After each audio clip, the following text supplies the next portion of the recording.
एक गांव में एक किसान अपने परिवार के साथ रहता था। किसान और उनका परिवार एक संत महात्मा की सेवा किया करता था और संत महात्मा के उपदेश पर उनका परिवार जरूरियातमंद लोगों की सेवा भी किया करता था।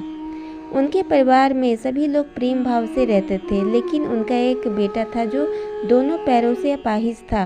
सेवा करते करते बरसों बीत गए। उसका परिवार कभी कभी यह सोचता था कि हम सब इतने प्रेम भाव से संत महात्मा और ज़रूरियातमंद लोगों की सेवा करते हैं, फिर भी हमारे परिवार में इस बच्चे के साथ ऐसा क्यों हुआ? इसका क्या दोष था जो वह अपाहिज है? एक दिन की बात है जब संत महात्मा का सत्संग चल रहा था। हजारों लाखों श्रद्धालुओं उस सत्संग में बैठे हुए थे। संत महात्मा ने अपने प्रवचन पूरा करने के बाद कहा कि इस पूरे प्रवचन के विषय में अभी भी किसी के मन में कोई शंका हो तो वो बताएं। हजारों लाखों श्रद्धालुओं के बीच उस अपाहिज पुत्र के पिता ने संत महात्मा से एक सवाल किया कि हे महात्मा, हम सब निस्वार्थ भाव से जरूरियातमंद लोगों की सेवा करते हैं और हमारा पूरा परिवार अहिंसा के मार्ग पर चलता है। कभी भी किसी के बारे में बुरा नहीं सोचते हैं, न ही किसी का बुरा करते हैं। फिर भी ऐसा क्या गुनाह हुआ जो हमारा बच्चा अपाहिज पैदा हुआ? फिर गुरु ने जवाब दिया, वैसे तो मैं ये बात नहीं बता सकता, फिर भी आपके मन में दुविधा है तो सुनो। यह जो बच्चा है जो दोनों टांगों से बेकार है, पिछले जन्म में एक किसान का बेटा था। रोज खेत में अपने पिता को दोपहर में भोजन का टिफिन खेत में देने जाया करता था।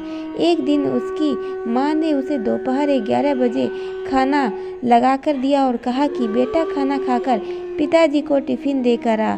इसकी माँ ने खाना परोसकर थाली में रखा था कि इतने में उसके किसी दोस्त ने आवाज़ लगाई तो यह खाना वहीं छोड़कर अपने दोस्त से बात करने बाहर चला गया। इतने में ही एक कुत्ता घर में घुस आया और उसने थाली में मुंह डाला और रोटी खाने लगा। लड़का जैसे ही घर में वापस आया और कुत्ते को थाली में मुंह डाला हुआ देखकर पास ही में एक लोहे का बड़ा सा डंडा पड़ा हुआ था, उसने यह भी नहीं सोचा कि खाना तो जूठा हो चुका है। बिना सोचे समझे उस कुत्ते की दोनों टांगों पर इतनी जोर से लोहे का डंडा मारा कि वह कुत्ता अपनी जिंदगी में जब तक जिंदा रहा दोनों पैरों से बेकार होकर घसीटते घसीटते जिंदगी जिया और तड़प तड़प कर मर गया। यह उसी कुत्ते की बद्दुआ का फल है जो इस जन्म में यह दोनों टांगों से अपाहिज पैदा हुआ है। संत महात्मा ने कहा, पुत्र, इस संसार में इंसान को अपने अपने कर्मों का फल भुगतना ही पड़ता है।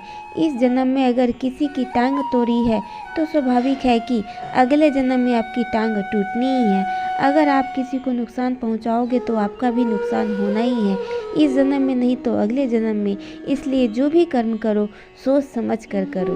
तो दोस्तों, इस कहानी से हमें यही पता चलता है कि आप अपने कर्म फल से नहीं बच सकते। आप जहाँ भी जाते हैं, जो भी करते हैं, आपके कर्म ही आपको शांतिपूर्वक देख रहे होते हैं।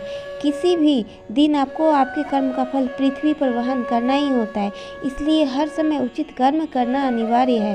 भगवान श्री कृष्ण ने गीता में कर्म को प्रधानता देते हुए यहाँ तक स्पष्ट किया है कि व्यक्ति की यात्रा जहाँ से छूटती है अगले जन्म में वह वहीं से प्रारंभ होती है।